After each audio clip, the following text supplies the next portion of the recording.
Hello guys, welcome back to our YouTube channel target with Bhanu. दोस्तों, आज का हमारा टॉपिक होने वाला है छंद।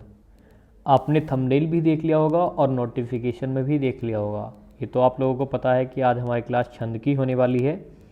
तो पहले मैं आपको बता दूं थोड़ी सी इस बारे में कि हमारे इस क्लास में छंद को लेकर के मैं आपको क्या क्या पढ़ाने वाला हूँ। तो देखिए, अगर मैं पहले आपको ओवरव्यू दे दूँगा तो आपका थोड़ा इंटरेस्ट भी बढ़ेगा और आप उस क्लास में ये भी समझ जाओगे कि हमको क्या क्या पढ़ने को मिलने वाला है। तो सबसे पहली चीज़ तो यही होगी कि छंद की परिभाषा क्या है। दूसरे नंबर पर पढ़ेंगे हम छंद के अंग। फिर उन सारे अंगों को जानेंगे कि देखिए किस किस तरह से किस अंग का क्या काम है। तो वो सारी चीज़ें हम जानेंगे। यहाँ पर आप देख सकते हो, यहाँ पर मैंने सारी चीज़ें यहाँ पर रखी हुई हैं। उसके बाद छंद के भेद हैं। फिर प्रमुख वर्णिक छंद भी बताऊंगा और उनकी मात्राएं भी। उसके बाद मात्रिक छंद एक मैंने सीरीज में यहाँ पर रखे हुए हैं। अड़सम मात्रिक छंद है, विषम मात्रिक छंद है। और इस तरह से यहाँ पर एग्जाम्पल भी मैंने आपको लास्ट में दिए हैं कि किस तरह से आप मात्राएं लगाओगे, किस तरह से क्वेश्चन करोगे। और सबसे एंड में आएंगे आपके लिए क्वेश्चंस, यानी कि एक प्रैक्टिस सेट भी इसमें मैंने यहाँ पर शामिल किया हुआ है। तो इस तरह से ये था हमारी आज की क्लास का ओवरव्यू। तो आप समझ चुके होंगे कि कितनी शानदार क्लास आज की होने वाली है आप लोगों के लिए। और ये आप लोगों के कहने पर ही यहाँ पर मैं आपके लिए क्लास लेकर के आया हूँ। आपने बोला था कि सर छंद की क्लास करा दीजिए। तो आपके एग्ज़ाम को देखते हुए, जैसे कि आपका एग्ज़ाम आने ही वाला है, तो उससे पहले मैंने आपको बोला था जो भी आप टॉपिक मुझसे बोलोगे मैं वो सारे के सारे आपको कराऊँगा। तो यहाँ पर आज का टॉपिक हमारा छंद है। तो क्लास में हम आगे बढ़ने से पहले मैं आपको बता दूं कि अगर आप हमारे चैनल पर नए हैं या अभी तक आपने चैनल को सब्सक्राइब नहीं किया है तो सबसे पहले चैनल को सब्सक्राइब कर लीजिए और साथ ही साथ बेल आइकन को भी प्रेस कर लीजिए, जिससे क्लास का नोटिफिकेशन आपके पास पहुँचे और आप कोई भी क्लास मिस ना कर पाओ। बहुत ही शानदार सी क्लासेस होती हैं, डेली होती हैं। पीडीएफ के लिए आप टेलीग्राम ग्रुप को ज्वाइन कर सकते हो, लिंक आपको डिस्क्रिप्शन में मिल जाएगी। सारी पीडीएफ आपको मिल जाती हैं। क्लासेस का टाइम टेबल मैं थोड़ा सा आपको बता दूं। सुबह 7 बजे हमारा रीजनिंग का प्रैक्टिस सेट होता है, जो कि 2 दिन से नहीं हुआ और कल आपको मिल जाएगा। दोपहर 12 बजे मैथ का प्रैक्टिस सेट होता है और आपको कल मिलने वाले हैं एज के क्वेश्चन, क्योंकि एज वाले चैप्टर से बहुत ज़्यादा क्वेश्चन आप लोगों के आ रहे थे कि एज वाला चैप्टर। तो आज आपका एज वाला चैप्टर भी हो जाएगा। तीसरी चीज़ आती है शाम को 7 बजे हिंदी। तो हिंदी में मैंने आपको थोड़ी से पर्यायवाची कराए हैं 50 क्वेश्चन। लेकिन पर्यायवाची यानी कि हम यहाँ तक लिमिटेड नहीं होंगे। एक बेहतरीन सी क्लास आपके लिए पर्यायवाची शब्द की भी आने वाली है। रचना वाली मैंने आपको क्लास करा रखी है, वो आप देख लीजिए, आपके लिए सफिशिएंट होगी। या अगर आप बोलोगे कि फिर से, तो एक क्लास में आपके लिए और ले आऊँगा रचना की। तो ये हमारी क्लासेज हैं। तो आज हम स्टार्ट करते हैं अपने छंद की परिभाषा से, कि छंद की सबसे पहले देखेंगे परिभाषा क्या होती है। तो अगर हम छंद की परिभाषा की बात करें तो छंद शब्द सबसे पहले क्या आ जाता है? छंद शब्द किस धातु से बना है? तो सबसे इम्पोर्टेंट चीज़ है कि छंद शब्द किस धातु से बना है। तो यहाँ पर आपको मिला है कि छंद शब्द छद धातु से बना है। सीधे सीधे आपके एग्जाम में क्वेश्चन पूछ लिया जाएगा कि छंद शब्द किस धातु से बना है, तो आपको बताना है कि छंद शब्द छद धातु से बना है। ठीक है, एक क्वेश्चन आपका यहाँ से क्लियर हो जाता है कि छंद शब्द छद धातु से बना है। दूसरी चीज़ आती है कि आखिर इस छद का अर्थ है क्या। अगर हम इसके अर्थ की बात करें तो अर्थ होता है आह्लादित करना। अब क्वेश्चन हमारा दूसरा ये बनता है कि आह्लादित करना क्या होता है, तो ये होता है खुश करना। आह्लादित करना मतलब खुश करना। तो छंद शब्द किस धातु से बना है? छद धातु से। और इसका अर्थ क्या है? आह्लादित या खुश करना। दूसरी चीज़ आ जाती है, अगर दूसरे शब्दों में अगर हम देखें तो छंद हृदय की सौंदर्य भावना को जागृत करते हैं। तो क्या काम है छंद का, ये भी हम जान लेंगे कि छंद का काम क्या है। हृदय की सौंदर्य भावना को जागृत करना। जिस तरह से अलंकार होते हैं उसी तरह से छंद भी। अलंकार का कार्य अलग है, छंद का अलग है। अलंकार वाला चैप्टर मैं आपको करा चुका हूँ, आपने देख भी लिया होगा। मैंने उसकी लिंक भी टेलीग्राम पर शेयर की हुई है, तीनों क्लासेस की। आगे अगर हम बढ़ें तो आगे हमको दिया है कि अक्षरों की संख्या व क्रम जो अक्षरों की संख्याएं होती हैं और उनका क्रम होता है, मात्राएं होती हैं, गणना होती है तथा यति गति से संबंध विशिष्ट नियमों से नियोजित पद रचना को छंद कहा जाता है। 3 टाइप से आपको समझा चुका हूँ कि छंद किसको कहते हैं। अब ये आप पर डिपेंड करता है कि आपको किस डेफिनेशन से सबसे आसान तरीके से समझ आता है, सबसे इजीली आप कैसे समझते हो। ठीक है, आगे अगर हम बात करें तो एक क्वेश्चन हमारा बनता है कि छंद का सर्वप्रथम उल्लेख कहाँ मिलता है। पॉइंट नोट कर लीजिए, सीधे सीधे क्वेश्चन आपसे पूछा जाएगा कि छंद का सर्वप्रथम उल्लेख मिलता है, तो आपको बोलना है ऋग्वेद में। ऐसे ही क्वेश्चन आएगा डायरेक्टली। 1 नंबर आपका यहाँ से हो गया, 1 नंबर आपका परिभाषा से हो गया। जहाँ जहाँ से क्वेश्चन बनेंगे सारी चीज़ें बताते हुए चलूँगा। जो चीज़ आपके लिए इम्पोर्टेंट है वो भी बताऊँगा। आपको किस तरह से कम चीज़ें याद करनी है और कैसे कैसे याद करनी है वो भी मैं आपको बताऊँगा। एक चीज़ मैं यहीं पर आपको क्लियर कर देता हूँ कि यदि हम छंद का चैप्टर पढ़ रहे हैं तो हम पे सिर्फ 2 चीज़ें आनी चाहिए। वो क्या है? अभी तो मैं आपको छंद का एक नॉर्मल ऐसे पढ़ा रहा हूँ कि जो चीज़ें हैं, छंद क्या है, इसका प्रयोग कहाँ होता है, किस तरह से होता है, यानी कि आपका इंटरेस्ट जागे। जितना डीपली हम पढ़ते हैं उतना इंटरेस्ट हमारा बढ़ता है। तो ये चीज़ें अभी मैं आपको सिखा रहा हूँ। लेकिन मैं यहीं पर आपको एक चीज़ और क्लियर कर दूँ कि छंद में सिर्फ 2 चीज़ें होती हैं जिसको पढ़ करके हम अपना छंद वाला चैप्टर क्लियर कर लेंगे। सबसे पहली, अगर हम पहले नंबर की बात करें तो छंद में हमको पता होना चाहिए कि किस छंद की कितनी मात्राएं होती हैं। तो कुल मिला के एक तो हमको मात्रा पता होनी चाहिए। दूसरी बात हमको मात्राएं लगानी आनी चाहिए। मात्राएं लगानी आनी चाहिए कि मात्रा लगेगी कैसे। तो ये चीज़ सबसे ज़्यादा इम्पोर्टेंट है। तो छंद में सिर्फ और सिर्फ मात्राओं का खेल है। यदि आप मात्रा लगानी और मात्रा जानते हो कि किस छंद की कितनी मात्राएं होती हैं, आप अपने चैप्टर को आराम से कर लोगे। तीसरी कोई भी चीज़ इसमें नहीं है। तीसरी चीज़ क्या होती है? तो तीसरी चीज़ होती है आपके क्वेश्चन, कि क्वेश्चन आपसे किस तरह से पूछता है। नॉर्मली क्वेश्चन सीधे सीधे एक छंद दे देगा आपको, उसमें पूछ लेगा कि इन पंक्तियों में कौन सा छंद है। बाकी चीज़ें जो मैंने ये एक क्वेश्चन बताया, परिभाषा से क्वेश्चन पूछ लेगा, इस तरह से किसी लाइन से क्वेश्चन पूछ लेगा कि सर्वप्रथम उल्लेख। तीसरी चीज़, तीसरा क्वेश्चन आ जाता है यहाँ से, छंद के अंग। आपसे बोलेगा छंद के कितने अंग हैं, तो आपको कहीं कहीं मिलेगा 7 अंग और कहीं पर मिलेगा आपको 9 अंग। तो अगर आपसे नॉर्मली पूछे कि छंद के कितने अंग हैं, तो आप लगा देना 7 अंग हैं। लेकिन अगर हम बात करें फुल डिटेल में कि छंद के 9 अंग हैं, तो यहाँ पर ये हमारा क्या क्या बन जाता है, तो सारे के सारे देखेंगे कि कौन कौन से यहाँ पर होते हैं। तो चलिए, सबसे पहले नंबर पे आ जाता है आपका वर्ण। छंद का एक अंग क्या है? एक अंग है छंद का वर्ण। दूसरा आ जाता है हमारी मात्रा। तीसरा आ जाता है पाद। अब देखिए, वर्ण क्या है, मात्रा क्या है, पाद क्या है, ये सारी चीज़ें मैं आपको डिटेल में बताने वाला हूँ। थोड़ा सा पेशेंस रखिए और बस सुन लीजिए कि ये 9 अंग कौन कौन से होते हैं। जल्दी जल्दी आपको पढ़ा देता हूँ जिससे कि ज़्यादा वीडियो लंबी ना हो। अगर आपको क्लास अच्छी लग रही हो, मेरी मेहनत आपको लगता है कि मैं आपके लिए आपके हिसाब से मेहनत कर रहा हूँ, तो प्लीज़ यार वीडियो को लाइक करके और शेयर ज़रूर कर देना सारे ग्रुप्स में, जितने भी आपके पास ग्रुप हैं। और साथ ही साथ सुपर थैंक्स, इम्पोर्टेंट चीज़ है, सुपर थैंक्स आप लोग नहीं देते हो तो सुपर थैंक्स भी दीजिए। आज आपको लग रहा हो कि राइटिंग इतनी बेस्ट कैसे आ रही है, तो मैं आपको बता दूं कि आज मैंने पेन खरीद लिया है आप लोगों के लिए। तो पेन यानी कि आईपैड का आई पेन महंगा मिलता है, आप लोगों को भी पता होगा, तो इसलिए सुपर थैंक्स। ठीक है, समझ रहे हो, ज़्यादा बातें नहीं करते। आगे फोर्थ चीज़ आ जाती है कि हमारा फोर्थ अंग क्या है, तो वो है संख्या व क्रम, कि जो क्रम है वो क्या है।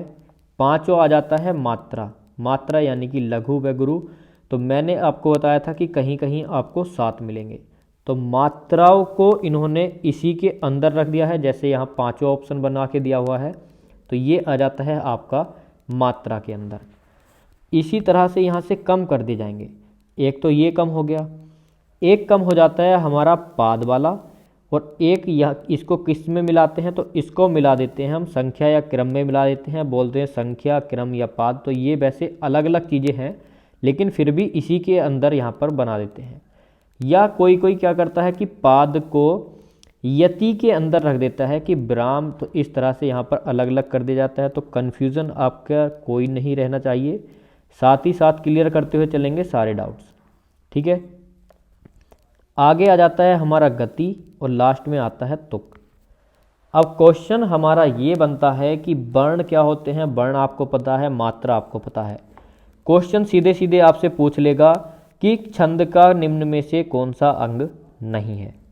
क्वेश्चन पूछ लेगा कि छंद में जो यति होती है उसका अर्थ क्या है, गति का अर्थ क्या है, गण का अर्थ क्या है। और ये क्वेश्चन मैं आपसे प्रैक्टिस सेट में ही पूछ चुका हूँ कि गणों की संख्या कितनी है। अब जान लेते हैं हम कि वर्ण क्या है, मात्रा क्या है, पाद क्या है। तो आगे चलते हैं और सबसे पहले नंबर पर आ जाता है हमारा वर्ण। तो बताना है कि वर्ण किसे कहते हैं। तो देखिए, वर्ण को क्या कहते हैं, अक्षर। अक्षर की वर्तनी गलत है तो इसको लिख देते हैं हम शुद्ध वर्तनी। तो वर्ण को क्या बोलते हैं, हम अक्षर कहते हैं। यह छोटी सी ध्वनि है, क्या है, एक बहुत छोटी ध्वनि है जिसे खंडित नहीं किया जा सकता। और ये आपको पता भी होगा कि भाषा की सबसे छोटी इकाई क्या है, वर्ण या अक्षर। इसके टुकड़े नहीं हो सकते, ये डेफिनेशन आपको ऑलरेडी पता थी, लेकिन जो आ जाती है हमारी मेन डेफिनेशन वो क्या है, तो उसकी तरफ चलते हैं। और मेन चीज़ है हमारी वर्ण में। देखिए हमको क्या दिया है कि एक चीज़ और मैं यहाँ पर दिखा दूँ आपको, यहाँ पर दिए हैं वर्ण के प्रकार, लिख के नहीं दिया है लेकिन मैं आपको बता दूँ, दो टाइप के वर्ण होते हैं। एक होता है ह्रस्व वर्ण और एक होता है दीर्घ वर्ण। ह्रस्व वर्ण क्या होते हैं, और ये आपको बहुत अच्छे से पता होगा, मैंने आपको वर्णमाला कराई थी तो वहाँ पर ये सारी चीज़ें मैं आपको ऑलरेडी बता चुका हूँ। तो वर्णमाला में आप पढ़ लेना वो क्लास भी। तो ह्रस्व वर्ण क्या होते हैं, ए ई उ री। मेन चीज़ है मात्राएं। तो मात्रा भी आगे पढ़ेंगे, लेकिन यहीं पर बता दूं कि ह्रस्व वर्ण की मात्रा होती है एक सिंगल, जिसको बोला जाता है लघु, और उसका साइन क्या है, एक डंडा। दूसरा आ जाता है दीर्घ। ह्रस्व हमने पढ़ लिए, जिनके उच्चारण में कम समय लगता है। तो दीर्घ क्या हो जाएंगे, जिनके उच्चारण में अधिक समय लगता है, तो वो क्या हो जाएंगे हमारे दीर्घ वर्ण। दीर्घ वर्ण कौन से होते हैं, आ ई उ। अब छंद में इनका यूज क्यों है, तो ये मैं आपको क्यों पढ़ा रहा हूँ, तो ये पढ़ा इसलिए रहा हूँ कि दीर्घ वर्ण जहाँ भी आएंगे तो उसमें हमको पढ़नी होंगी मात्राएं। तो सबसे पहले हमको ये पता होना चाहिए कि दीर्घ वर्ण कौन से होते हैं, तभी हम मात्राएं लगा पाएंगे। तो दीर्घ वर्ण होते हैं आ ई उ, और इनकी मात्रा क्या होती है, इनकी मात्रा को बोलते हैं गुरु। गुरु मात्रा कैसे लगती है, तो इस तरह से गुरु मात्रा लगाते हैं। जैसे कि मान लीजिए 2 इकाई का अगर हम उल्टा कर दें, इसको 2 इकाई को क्या कर दें, अगर इसको उल्टा कर दें इस तरह से, तो ये बन जाती है गुरु मात्रा।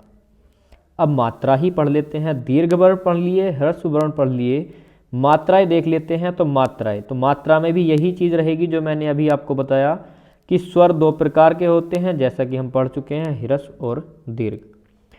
ह्रस्व और दीर्घ को छंद शास्त्र में क्या कहा जाता है, मात्रा कहा जाता है। जैसे कमल में 3 मात्राएं, तो अगर हम कमल शब्द लिखते हैं तो इसमें मात्राओं की संख्या कितनी है।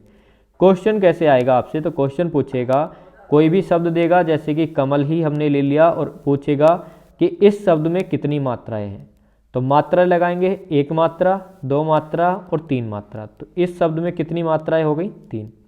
मान लीजिए अगर हमको शब्द आ जाए कमला, अब इसमें कितनी मात्राएं होंगी, तो कै हमारा लघु है, मैं लघु है, लेकिन ला दीर्घ हो गया। ला में क्या आ गया, आ गया, और आ क्या है हमारा दीर्घ है, जैसा कि हमने पढ़ा था।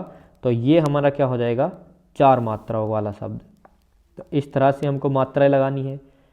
आगे चलते हैं तो तीसरी चीज़ आ जाती है हमारी पाद। तो ये पाद क्या है, तो पाद को चरण भी कहा जाता है, और छंद शास्त्र के अंतर्गत पाद का तात्पर्य छंद का चतुर्थ भाग होता है। छंदों में प्रायः 4 चरण होते हैं। तो देखिए ये क्या है, चरण है। तो एक लाइन, जैसे हमारी कोई लाइन लिखी है तो उसको बोला जाता है पूरी लाइन को चरण। फिर दूसरी वाली आएगी, उसको भी चरण, तीसरी। तो एक पूरी लाइन को हम क्या बोलते हैं, चरण बोलते हैं। जैसे कि ये एक यहाँ से यहाँ तक लाइन है, तो ये एक पूरा क्या हो गया, चरण हो गया, जहाँ पर बात हमारी ख़त्म हो जाती है, फिर उसके बाद आगे स्टार्ट होती है, तो वो क्या हो गया हमारा एक चरण। अगर हम चरण की बात करें तो ये कितने प्रकार के होते हैं, तो ये छंद हमारे प्राय 3 प्रकार से यहाँ पर हमारे चरण देखने को मिलेंगे छंद के अंतर्गत। एक तो समचरण होता है, दूसरा होता है हमारा विषम चरण, और तीसरा होता है अर्ध समचरण। समचरण क्या होते हैं, तो समचरण की बात करें तो आप लोगों को पता भी होगा, बहुत नॉर्मल सी चीज़ है, तो इसको जल्दी जल्दी कवर कर लेते हैं, ज़्यादा टाइम देंगे आगे। तो समचरण जिसमें सारी मात्राएं समान हो। इतना लंबा लंबा डेफिनेशन इसलिए लिखा है ताकि ये पीडीएफ जो आप लोग पढ़ोगे तो वहाँ आपको समझ आ जाए। तो समचरण जिसमें समान मात्राएं सभी में। अगर हम विषम चरण की बात करें तो विषम चरण क्या हो जाएगा, विषम चरण जहाँ पर मात्राएं भिन्न भिन्न हो, यानी कि मात्राओं की संख्या क्या हो अलग, तो विषम चरण। लास्ट आ जाता है अर्धसम, तो यानी कि आधे में सेम और आधे में सेम, आधे आधे हिस्सों में सेम सेम मात्राएं होंगी, लेकिन आधे में अलग आधे में अलग, लेकिन वो जो आधा पार्ट है तो वो बराबर होंगे। जैसे कि पहले और तीसरे चरण में बराबर मात्राएं हो गई और दूसरे और चरण में बराबर मात्राएं होंगी। एग्जाम्पल के तौर पर जैसे आपको दोहा के पहले और तीसरे चरण में 13 मात्राएं और दूसरे और चौथे चरण में 11, तो ये हो गए आधे में समान और आधे में समान, तो अर्ध सममात्रिक छंद। आगे चलते हैं और अगली स्लाइड पर हमको मिलता है संख्या व क्रम। मात्रिक छंद सममात्रिक, ये वाली बात मैं आगे बताऊंगा आपको, कभी आप लोगों के दिमाग में ये होगी ये चीज़ जो मेन है नहीं बताई, तो हम सीरीज वाइज लेके चलेंगे, बस आप लास्ट तक जुड़े रहिए। सारी चीज़ आपको आज ऐसी ही कर दूंगा कि आज के बाद आप कभी नहीं बोलोगे कि हमको छंद पढ़ने की भी आवश्यकता है। छंद आपका जहन से निकल जाएगा, दिमाग से निकल जाएगा कि छंद जैसी कोई चीज़ होती है। आप बोलोगे कि छंद तो चुटकियों का खेल है।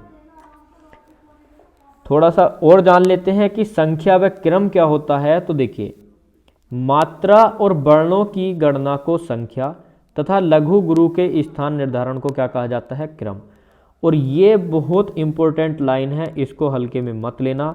सीधे सीधे पूछ लेगा कि छंद में क्रम क्या होता है, और आपको बताना होगा लघु गुरु के स्थान निर्धारण को कहते हैं क्रम, मात्रा और वर्णों की गणना को कहते हैं संख्या।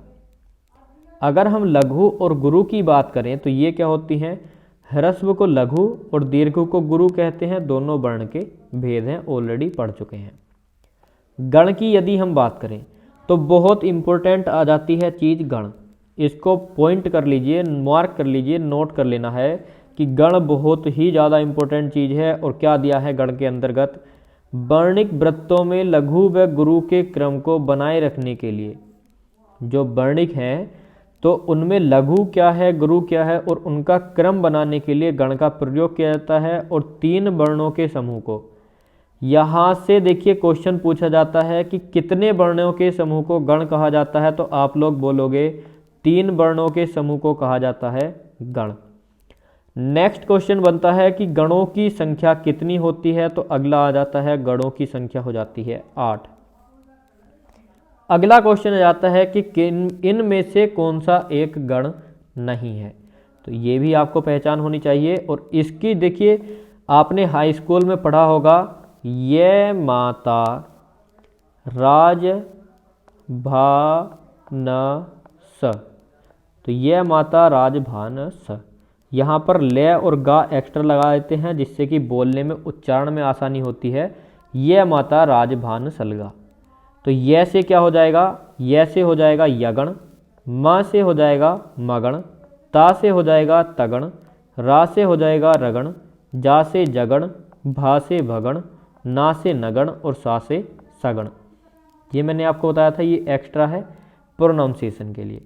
तो ये आपके लिए क्या हो जाती है, एक ट्रिक भी हो जाती है। ये माता राज भानस है, क्योंकि यगण मगड़ तगड़ रगड़ जगड़, ये इसलिए कि एक और क्वेश्चन आपका बनता है अलग टाइप का कि इनको क्रम में लगाओ, इनको एक सही क्रम में लगाना होगा। और आपको जैसे रीजनिंग में देता है ऑप्शन 1 2 3 4 इस तरह से, तो इस तरह से आपको दे देगा और एक सही क्रम में लगाने बोलेगा, तब आपको ये ट्रिक काम आएगी, ये माता राजभानस अलगा। ठीक है, पॉइंट टू पॉइंट बात कर रहे हैं। सारी चीज़ें जो भी आपके एग्जाम में पूछ सकता है वो सारी चीज़ें आपको बता के चल रहा हूँ। यति और गति से बहुत ज़्यादा क्वेश्चन पूछे जाते हैं अगर डेफिनेशन की बात करें। तो ये दो चीज़ बहुत ज़्यादा इंपॉर्टेंट हो जाती हैं आपके लिए। और क्वेश्चन क्या है, यति छंदों को पढ़ते समय कई स्थानों पर विराम लेना पड़ता है और इन विराम स्थलों को ही यति कहते हैं। तो इसको छोड़िए, छंदों को पढ़ते समय कई स्थानों पर विराम लेना पड़ता है। विराम होता है रुकना, ठहराव। तो जहाँ पर भी आप रुकते हो तो वो क्या होती है, यति होती है, विराम होती है। और आपसे बोला है कि इन्हीं विराम स्थलों को क्या बोलते हैं हम, इन्हीं विराम स्थलों को बोला जाता है यति। ठीक है, आगे यदि अगर गति की बात की जाए तो गति क्या है, तो गति क्या है, जो पढ़ने का प्रवाह है। तो छंदों को पढ़ते समय होने वाले प्रवाह की अनुभूति को क्या कहते हैं, गति कहते हैं। यानी कि गति स्पीड, जिस स्पीड से आप उसको पढ़ते हो वो क्या होती है, गति। और जहाँ जहाँ पर रुकते हो वो क्या होती है, यति। अगर हम आगे बात करें तुक, तुक क्या होता है, तो एक चीज़ आती है तुक, यानी कि छंदों के पदांत में अक्षरों की समानता को कहा जाता है तुक। अब देखिए, अगर आपकी समझ में नहीं आया कि ये क्या है पदांत, तो देखिए अगर आप पद का संधि विच्छेद करो तो निकलेगा पद प्लस के अंत, यानी कि पदों के अंत में बनने वाला लय। लय जो होती है वो होती है तुकांत और अतुकांत। तुकांत का मतलब कि अंत में तुक मिला या अंत में तुक नहीं मिला। आपको एक एग्जाम्पल से समझा देता हूँ। अगर एग्जाम्पल यहाँ पर आपको मिलता है तो देखिए, कोई ना कोई एग्जाम्पल यहाँ पर जरूर मैंने आपके लिए रखा होगा कि तुक क्या होता है। तो ये रहा, देखिए जैसे दोहा का है, तो दोहा में आपको दिया है मेरी भव बाधा हरो राधा नागरक सोए, और लास्ट में है होए। तो यहाँ सोए और होए का यहाँ पर तुक आपको मिल गया, तो इसी को बोलते हैं तुक। आपको समझ आ गया कि तुक क्या है। तो अंत में यानी कि तुकांत और अतुकांत, जहाँ पर अंत में तुक बन जाए वो तुकांत हो गया, और जहाँ पर ना बने वो क्या हो गया, अतुकांत आपका हो जाएगा। आगे अब हम बात करें कि छंदों के भेद क्या है, तो तुकांत एक तुकांत पता चल गया। और अगला क्वेश्चन बनता है आपका यहाँ से, नेक्स्ट क्वेश्चन बनेगा छंदों के भेद। छंदों के भेद कितने हैं, तो सामान्यतः 3 प्रकार के आपको भेद मिलते हैं, लेकिन आपको एक दिख रहा होगा 4th नंबर का। तो अगर आपसे एग्जाम में क्वेश्चन पूछे कि छंदों के भेद कितने हैं, तो आपको लगाना है उत्तर 3। छंदों के भेद हैं हमारे 3। कौन कौन से होते हैं, सबसे पहला आ जाता है मात्रिक छंद, दूसरा आ जाता है वर्णिक छंद, और तीसरा आ जाता है मुक्तक छंद।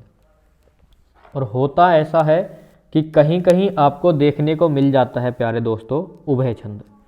उभय छंद क्या होता है, जिसमें 2 प्रकार की क्वालिटी होती है, वो होता है आपका उभय छंद।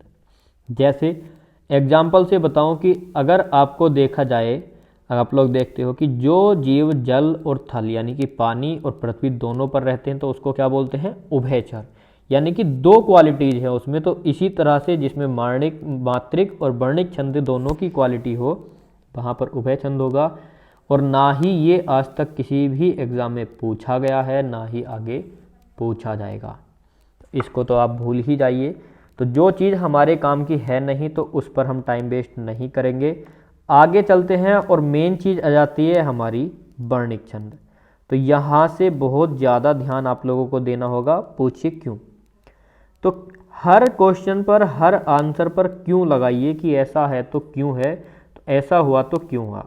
उससे क्या होगा कि जो आपका माइंड है वो आपका स्ट्रोंग हो जाएगा, सोचने समझने की क्षमता बिल्कुल स्ट्रोंग हो जाएगी, और चीज़ें आपको लंबे समय तक याद रहेंगी।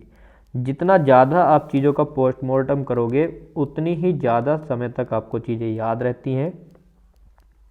तो सबसे पहले वर्णिक छंद। तो वर्णिक छंद के सभी चरणों में वर्गों की संख्या समान रहती है और लघु गुरु का क्रम समान रहता है। तो कहने का मतलब ये है कि जो वर्णिक छंद है, तो उसमें जो हमारी संख्या होगी, जो मात्राएं होंगी, वो क्या होगी, समान होगी। वर्गों की संख्या समान रहती है। ठीक है। अब क्वेश्चन हमारा यहाँ से क्या बनेगा, अब जब हम इसको पढ़ रहे हैं तो कुछ ना कुछ इसका यूज जरूर होगा। तो सबसे पहला क्वेश्चन, जो पहले टाइप का क्वेश्चन बनता है, तो वो आप लोगों के लिए बनेगा कि इनमें से कौन सा वर्णिक छंद है। 4 ऑप्शन देगा और पूछेगा आपसे कि इन सब में से कौन सा वर्णिक छंद है। बाकी भी हम आगे पढ़ेंगे, अभी हमारा मात्रिक छंद है और मुक्तक छंद है, सारी चीज़ें आपको पढ़ाऊंगा, यहाँ तक कि मुक्तक भी आपको बताऊंगा, छोड़ेंगे कुछ नहीं। अगर हम यहाँ पर बात करें कि प्रमुख वर्णिक छंद कौन से होते हैं, तो जैसे मैंने यहाँ पर देखिए इनको इसलिए एक जगह रखा है कि जो भी आपके लिए इम्पोर्टेंट है, जहाँ से क्वेश्चन बनता है, तो अगर आप उनको एक साथ पढ़ोगे तो आप आसानी से कर जाओगे अपने एग्ज़ाम में। आप लोगों के दिमाग में आ रहा होगा कि यहाँ पर एग्जाम्पल क्यों नहीं दिए, तो एग्जाम्पल प्यारे बच्चों लास्ट में मिलेंगे। और एक चीज़ मैं आपको बता दूँ कि अगर आपको छंद वाला चैप्टर पक्का करना है, तो जिस तरह से अब आगे आपको पीडीएफ अरेंज मिलेगी, उसी टाइप से आपको अपने नोट्स बना लेने हैं, क्योंकि पीडीएफ खो जाती हैं, कॉपियाँ नहीं। जो आपके नोट्स हैं, नोटबुक है, उस पर नोट कर लीजिए। इधर डालिए वर्णिक छंद, इधर डालिए मात्रिक छंद, और ये ही आपके दो काम में आएंगे। और मात्रिक में आपको इस तरह से टेबल बनानी होगी। मात्रिक छंद में आप लिखोगे सममात्रिक छंद, इधर लिखोगे अर्ध सममात्रिक छंद, और इधर लिखोगे विषम मात्रिक छंद। ध्यान से सुनते रहना। और यहाँ पर सारे के सारे सममात्रिक जो इम्पोर्टेंट है, यहाँ पर अर्धसम और यहाँ पर विषम। क्वेश्चन सीधे पूछता है कौन सा वर्णिक छंद है, कौन सा मात्रिक। मात्रिक में पूछेगा कि इनमें से कौन सा सममात्रिक छंद है, कौन सा अर्धसम, कौन सा विषम मात्रिक छंद है। और ये वाला क्वेश्चन आपसे नहीं होता है, मात्रा वाला आप कर लेते हो। तो इसलिए हमेशा ध्यान रखना कौन सा सममात्रिक है, कौन सा अर्धसम मात्रिक है। मैंने छंद याद करने का आपको तरीका बता दिया है, बाकी आपको जैसा ठीक लगे। तो यहाँ पर हम क्या देखेंगे, मात्राएं। जैसा कि मैंने आपसे शुरू में बताया था कि छंदों के लिए दो चीज़ें सबसे आवश्यक हैं, एक तो मात्रा और मात्रा लगाना। मात्रा पता होनी चाहिए और मात्रा लगानी आनी चाहिए। तो सबसे पहला इम्पोर्टेंट आ जाता है हमारा मंदाक्रांता, जिससे क्वेश्चन पूछे जाते हैं। तो मंदाक्रांता में कितने होते हैं, 17 वर्ण। जो चौथा होगा और जो छठा होगा और सातवां, तो इस वर्ण पर क्या मिलेगा आपको, विराम मिलेगा। आपके एग्जाम में ये आएगा भी नहीं, सीआरपीएफ का छोटे मतलब लो लेवल है उसका, इतना हार्ड है नहीं। उसमें या तो आपको दोहा सोठा यहीं से मिल जाएगा भाई। वर्णिक छंद से बहुत कम क्वेश्चन पूछे जाते हैं, और क्वेश्चन इसी तरह के पूछे जाते हैं कि मंदाक्रांता की मात्राएं कितनी होती हैं, शिखरणी की कितनी होती हैं, कौन सा वर्णिक है, इस तरह से। वरना आपका मात्रिक छंद जो है वो ही इतना ज़्यादा काफ़ी बड़ा है, और उसी से क्वेश्चन आपके पूछे जाते हैं। तो इसमें हम फटाफट मात्राएं देख लेते हैं। मंदाक्रांता और शिखरणी की आपको सेम मात्रा देखने को मिलेगी। और देखिए कन्फ्यूज़न कैसे दूर होगा और डिफरेंस आप कैसे करोगे, विराम से। यति कहाँ पर होती है, मंदाक्रांता में चौथे स्थान पर, छठे स्थान पर और सातवें वर्ण पर यति विराम मिलेगा आपको, और शिखरणी में छठे और 11वें पर विराम मिलेगा। दोनों में 17 मात्राएं होती हैं। तीसरा आ जाता है कवित्त, ये भी इम्पोर्टेंट है और इसमें होती हैं 31 मात्राएं। सवैया भी इम्पोर्टेंट है और इसमें 22 और 26 तक वर्ण होते हैं। मतय गंध भी आपका इम्पोर्टेंट है, इसमें 23 वर्ण होते हैं। इंद वज्रा भी इम्पोर्टेंट है, इसमें 11 होते हैं। और बसंत तिलका में 14 वर्ण होते हैं, और 8 होते यानी कि मालिनी में होते हैं 15। तो स्टार्टिंग के जो आपके लिए 8 यहाँ पर दिए गए हैं, ये हो जाते हैं आपके लिए बहुत इम्पोर्टेंट। अगर आप बाकी के भी याद ना करो, लेकिन ये 8 आपको पक्के याद होने चाहिए। बचता है तोटक में 12। ये मैंने आपको इसलिए दिखाया है कि और भी होते, इनसे अलग और भी हैं, आगे भी हैं, पीडीएफ में आपको मिल जाएंगे, आप आसानी से देख लेना। और मैं वो पढ़ा के आपका टाइम वेस्ट नहीं करूँगा जो आपके एग्जाम में नहीं पूछा जाएगा। मैंने आपको बता दिया कि वर्णिक छंद में इम्पोर्टेंट है 8 याद कर लीजिए, बहुत है। मात्राएं याद करनी है, बाकी कुछ नहीं। आगे अगर हम बात करें वर्णिक छंद में, तो एक आ जाता है द्रुत विलंबित 12 मात्राएं, शार्दुल विकृदित 19, रूप घनाक्षरी और देव घनाक्षरी, ये दो भी इम्पोर्टेंट हैं आपके, इनको भी आप याद कर लेना। रूप घनाक्षरी और देव घनाक्षरी 32-33 मात्राएं हैं, कोई बड़ी बात नहीं। अगर हम उपजाति की बात करें तो ये बनेगा इंद्रवज्रा और उपेंद्र वज्रा से, ये आपके एग्जाम में पूछा भी नहीं जाता।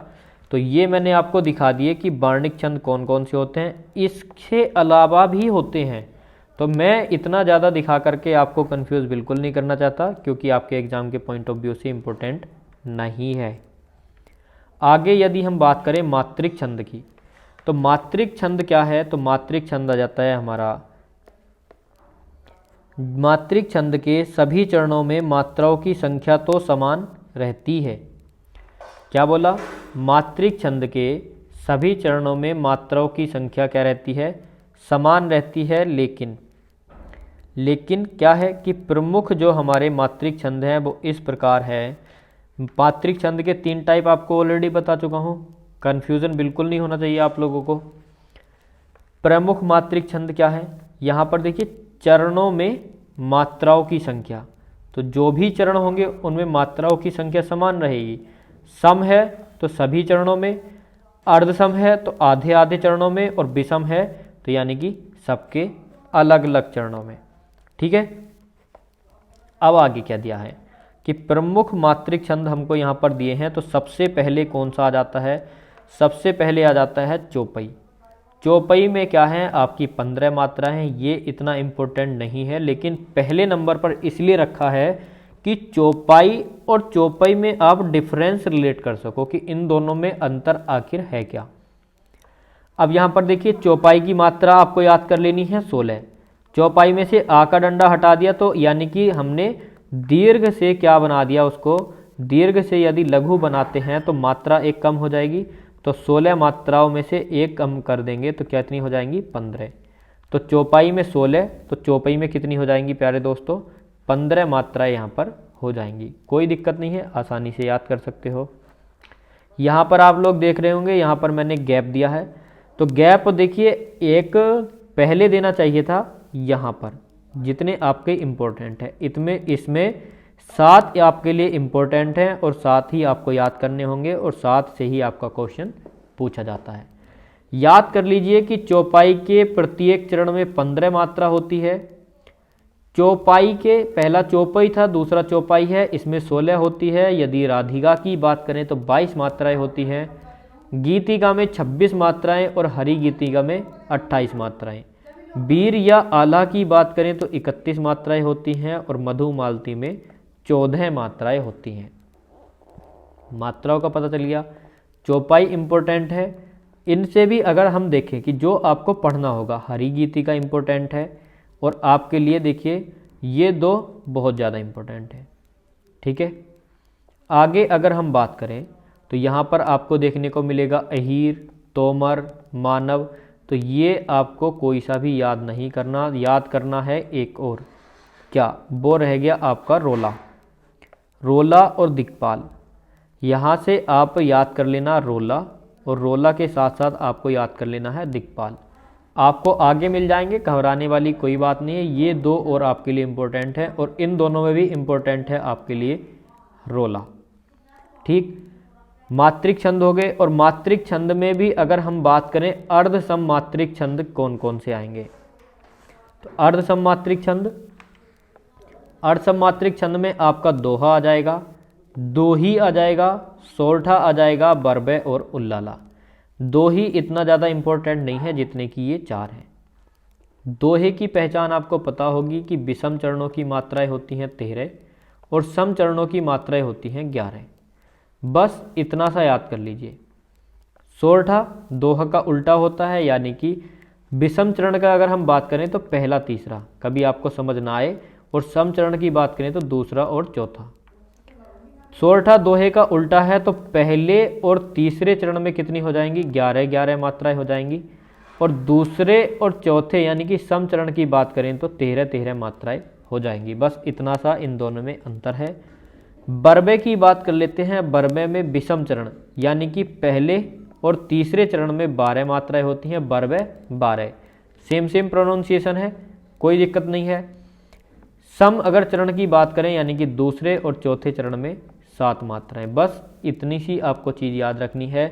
दोहे में 13-11, सोरठे में 11-13, बरबे में 12 और 7, बे बरबे बे 12 और 7।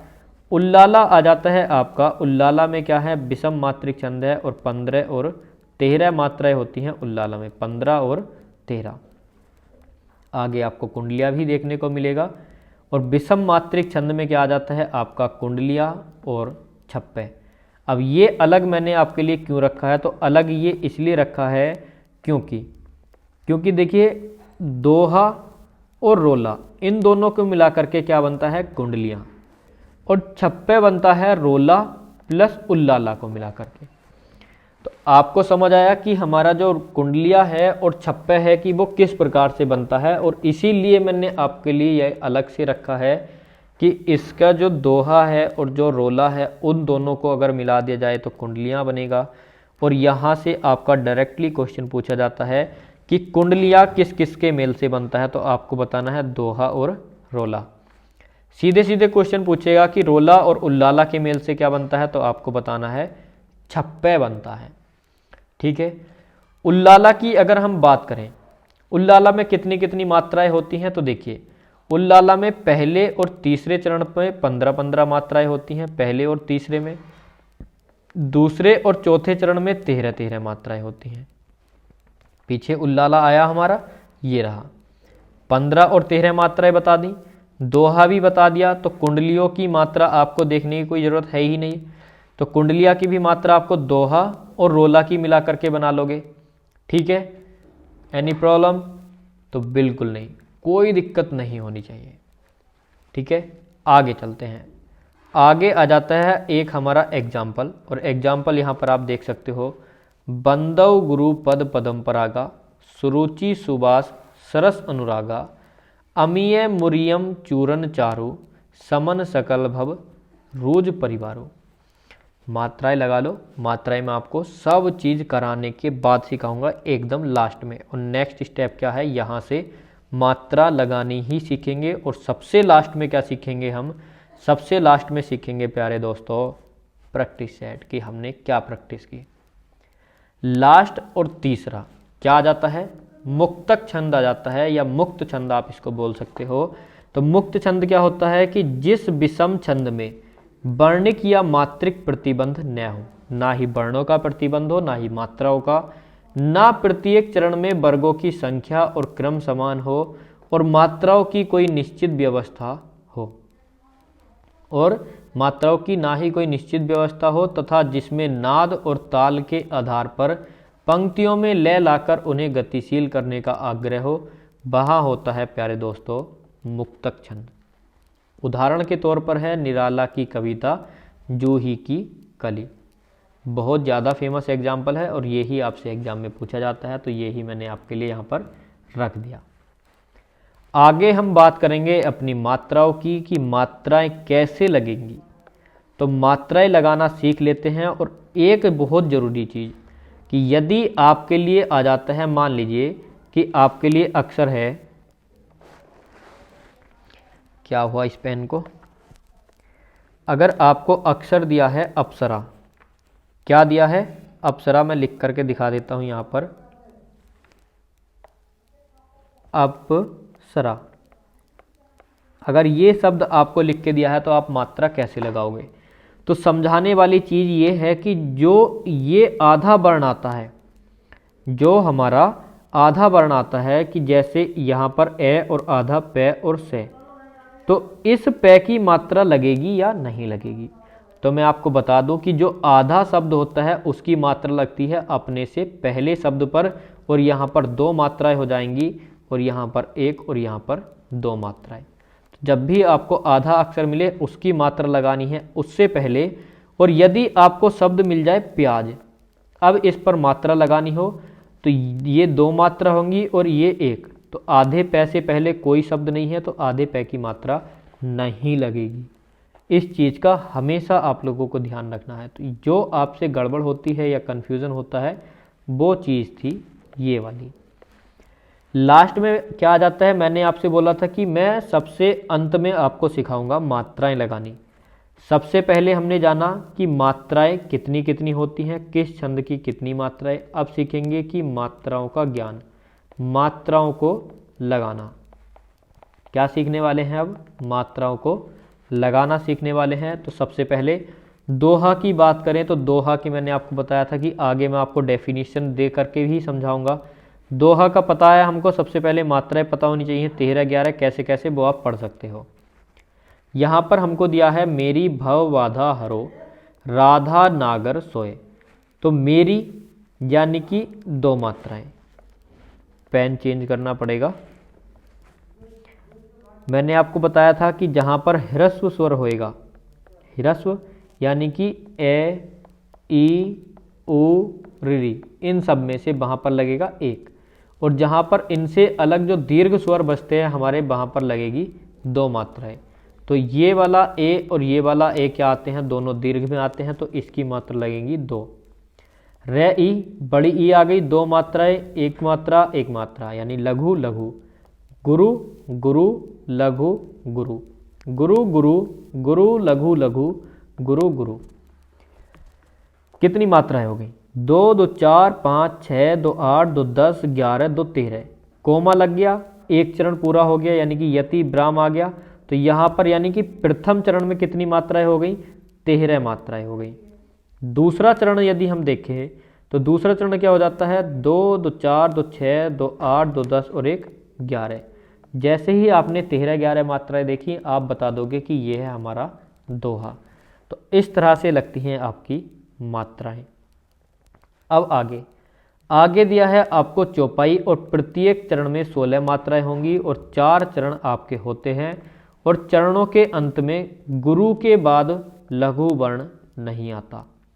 यहाँ पर भी गुरु है, यहाँ पर भी गुरु है, अंत में क्या आएगा, गुरु वर्ण आएगा और लघु नहीं आएगा। यानी कि चौपाई की पहचान है कि अंत में गुरु मात्रा आएगी। मात्राएं लगा के देख लेते हैं इस पर। गुरु गुरु छोटी की मात्रा है, सॉरी लघु लगेगी, लघु दोनों पर लघु लघु। यहाँ पर बड़ी ई है तो ये दीर्घ हो जाएगा, तो यहाँ पर क्या लगेगी, गुरु। तो कितनी हो गई, 4, 2 6 और 1 7 2 9 10 11 12 13 14 15 और 2 17। 16 मात्राएं होनी चाहिए थी, यहाँ पर 17 बैठ रही हैं। तो यहाँ पर क्या होगा कि या तो देखिए कुछ ना कुछ यहाँ पर जैसे लिखा हुआ है बड़ी ई, तो हो सकता है कहीं पर छोटी ई हो, इस तरह से मिस्टेक हो सकती है, टाइपिंग एरर। आगे देख लेते हैं क्या दूसरे चरण में 16 मात्राएं हैं। तो यहाँ पर देखते हैं, तो यहाँ पर गुरु लगेगी, यहाँ पर लघु। 3 2 5 6 7 8 9 10 11 12 13 14 और 15 16, यानी कि प्रत्येक चरण में 16 मात्राएं होती हैं। कहने का अर्थ ये है चौपाई छंद में। रोला की हमने बात नहीं की थी, और रोला की यदि हम बात करें तो प्रत्येक चरण कितने होते हैं, 4 चरण होते हैं, और प्रत्येक चरण में 24 मात्राएं होती हैं, और इसमें 11 और 13 मात्राओं पर क्या होता है, विराम होता है। याद रखने वाली चीज, 4 चरण होंगे, 4 चरण आपको दिए गए हैं, आपको देखिए, और यहाँ पर प्रत्येक चरण में क्या मिलेगा, आपको 24 मात्राएं मिलेंगी, और 11 और 13 मात्राओं पर क्या मिलेगा, विराम मिलेगा, जैसे कि तीसरी पंक्ति में आपको दिया गया है। हमारा रोला हो गया, मात्राएं पता चल गई, मात्राएं लगानी आ गई। आगे बरबे आ जाता है, बरबे की बात कर लेते हैं। बरबे क्या होता है, तो देखिए बरबे में भी 4 चरण होंगे, और इस छंद में प्रथम और तृतीय चरण में 12 और द्वितीय और चतुर्थ चरण में 7 मात्राएं। तो बरबे मैंने आपको समझाया था पीछे कि बरबे के पहले और तीसरे चरण में 12, वैसे बरबे वैसे 12, और दूसरे और चौथे चरण में 7 मात्राएं। एग्जाम्पल आपका ये रहा। चलो इसकी मात्रा लगा के दिखा देता हूँ कि दूसरे चरण में 7 कैसे। तो देखिए यहाँ पर आप देखोगे लघु लगेगी, यहाँ पर गुरु लगेगी, और लघु गुरु लघु। कितनी हो गई, 3 और 1 4 और 3 7 मात्राएं हो गई। आगे कितनी देखने को मिलेंगी हमको, 12। तो यानी 2 3 4 5 6 7 8 9 10 11 और 1 12। तो 12 और 7 मात्राएं बरबे हो गया। तो ज़्यादा मात्राएं लगा करके दिखाऊंगा मैं आपको सभी पर, तो भी एक ही बात है। और अगर मैंने आपको मात्राएं सिखा दी हैं और आपको लगानी आ गई हैं, तो फिर मैं आपको बार बार मात्रा लगा के दिखाऊं, तो उससे क्या होगा, ज़्यादा टाइम लगेगा। तो क्यों ना हम अपना थोड़ा टाइम बचा करके प्रैक्टिस सेट की ओर ध्यान देंगे। तो अगली स्लाइड पर क्या दिया है हमको, तो अगली स्लाइड पर दिया है हरि गीतिका। तो हरि गीतक के बारे में बात करें तो प्रत्येक चरण में 28 मात्राएं होंगी, और प्रत्येक चरण के अंत में गुरु अथवा 2 लघु वर्ण होंगे। प्रत्येक चरण के अंत में क्या होगा, गुरु होगा, और या 2 लघु वर्ण होंगे। तो यहाँ पर गुरु तो दिया नहीं है हमको, लेकिन अगर गुरु नहीं दिया है तो 2 क्या होंगे, लघु वर्ण होंगे, जैसा कि आप देख सकते हो गए लघु लघु, नए लघु लघु, तो 2 लघु वर्ण हैं, पहचान सकते हो। कुंडलिया की बात करें तो इसमें 6 चरण होते हैं, पूछ लिया जाता है सीधे सीधे क्वेश्चन, इसको नज़रअंदाज मत करना कि कितने चरण होते हैं। आपसे सीधे पूछ लेगा कि कुंडलिया में कितने चरण होते हैं, हरि गीतिका में कितने चरण होते हैं, प्रत्येक चरण की मात्राएं भी आपसे पूछ लेगा। तो इस छंद के प्रारंभ में क्या होगा, एक दोहा होगा और बाद में रोला। जो शब्द इसके प्रारंभ में आता है वही अंत में आता है, जैसे रंभा और अंत में रंभा, ये इसकी कुंडली की खास पहचान है। पहला रोला और अंत में, और एक चीज़ और यहाँ से निकल के आती है कुंडली में, जो शुरू के 2 होते हैं, जो शुरू की 2 लाइनें होंगी वो किसकी होंगी, वो होंगी दोहे की, और अंत की 4 लाइनें क्या होंगी, रोला की। ठीक है, तो ये चीज़ भी आप लोग ध्यान रखना। आगे आ जाता है हमारा नेक्स्ट छप्पे। छप्पा के बारे में बात कर चुके हैं, 24 मात्राएं होती हैं, फिर भी चरण कितने होते हैं, 6। प्रथम 4 चरण रोला के और अंतिम 2 चरण उल्लाला के। जिस तरह से कुंडली में पहले 2 हमारे दोहे के थे, उस इसमें क्या हो जाएगा, उल्टा, पहले वाले 4 रोला ले जाएगा और अंतिम 2 उल्लाला। प्रत्येक चरण में 24 मात्राएं होंगी और अंतिम 2 चरणों में 22 मात्राएं होंगी।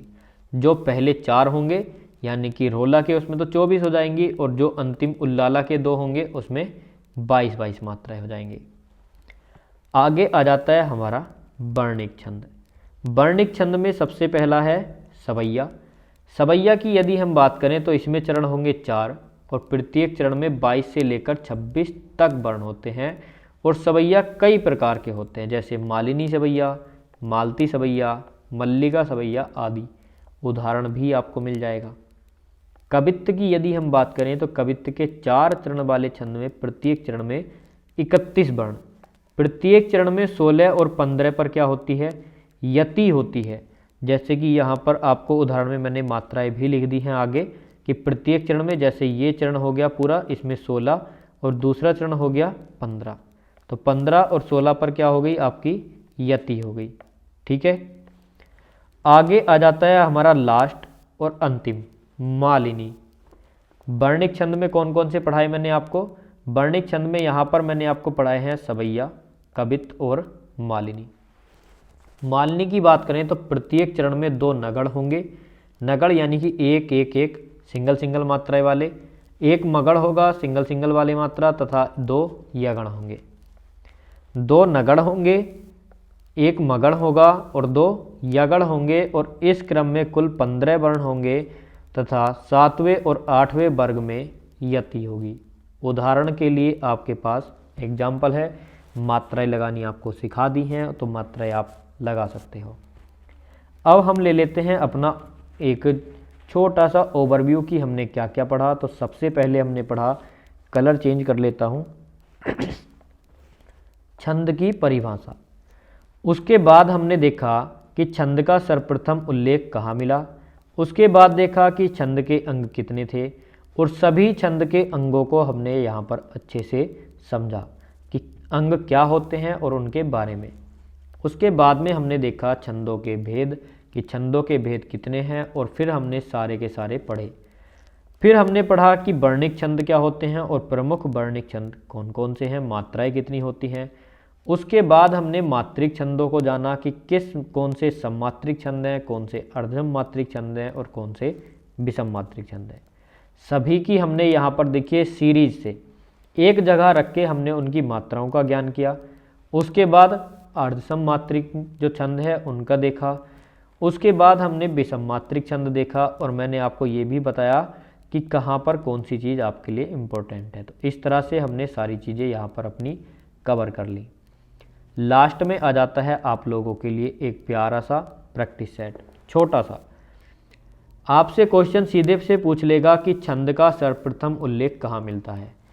प्रीवियस ईयर क्वेश्चन उठाए हैं सारे, जिससे कि आपको पता चल सके कि हमसे क्वेश्चन किस तरह से पूछे जाते हैं।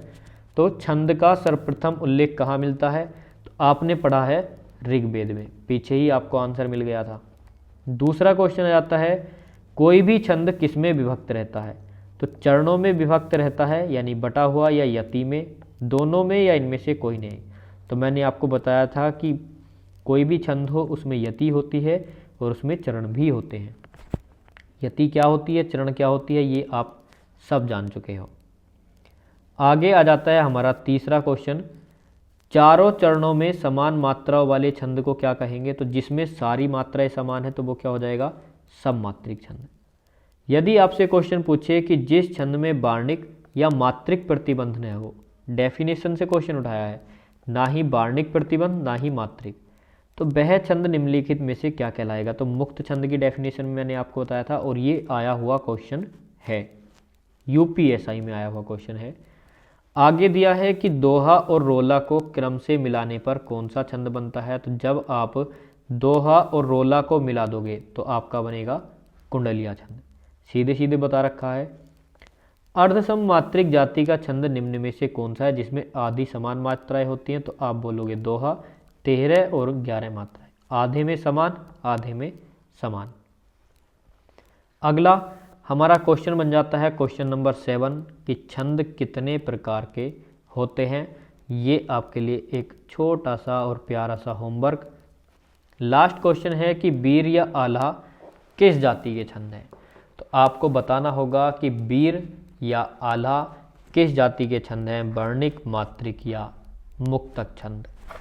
ये भी आपके लिए होमवर्क, दोनों का आपको कमेंट सेक्शन में आंसर देना है लिख करके कि वीर या आल्हा कैसा छंद है, और आपको बताना है कि छंद के प्रकार कितने होते हैं। तो आपका छंद वाला टॉपिक आज होता जाता है क्लियर, जिसकी आप लोगों को बहुत ज़्यादा टेंशन थी कि छंद छंद छंद। तरीका आपको बता दिया कैसे पढ़ना है, कुछ नहीं करना, मात्राएं याद कर लो बस। बाकी प्रैक्टिस सेट से मैं क्वेश्चन कवर करा दूंगा जो भी आपके क्वेश्चन पूछे जाते हैं। ये 8 ऐसे इंपॉर्टेंट क्वेश्चन मैंने आपको दिए हैं जो बार बार आपके एग्जाम में पूछे गए हैं। सारी चीज़ें आपको बता चुका हूँ, कुछ भी आपका कन्फ्यूज़न नहीं बचा होगा। तो इतनी मेहनत के लिए क्लास को लाइक कर दीजिए और सारे के सारे ग्रुप्स में सभी दोस्तों के पास शेयर भी कर दीजिए। और आप कमेंट सेक्शन में भी बताना कि आपको क्लास कैसी लगी और नेक्स्ट क्लास किस टॉपिक पर चाहिए। तो चलिए मिलते हैं अगली क्लास में। पीडीएफ वाली बात भूल जाता हूँ मैं बार बार, टेलीग्राम की लिंक आपको डिस्क्रिप्शन में दी हुई है, टेलीग्राम ग्रुप ज्वाइन कर लीजिए, वहाँ से आपको पीडीएफ मिल जाएगी।